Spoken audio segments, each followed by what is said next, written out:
Doctor വന്നിട്ടുണ്ട്. എന്റെ ഹസ്ബൻഡിനെ കാണുന്നില്ല. എല്ലാ സ്ഥലത്തും അന്വേഷിച്ചു നോക്കി, ഒരു വിവരവും ഇല്ല സർ.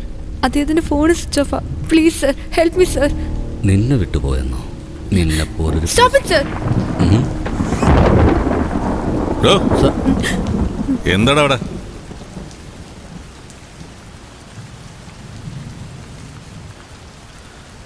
താനകത്തേക്ക് വാ. പറയൂ, എന്താ കാര്യം?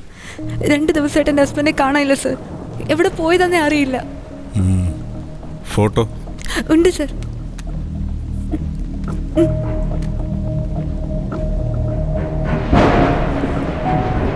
പേരെന്താ? രമ്യ സർ. ഹസ്ബൻഡിന്റെ പേര്? കാർത്തിക് സർ.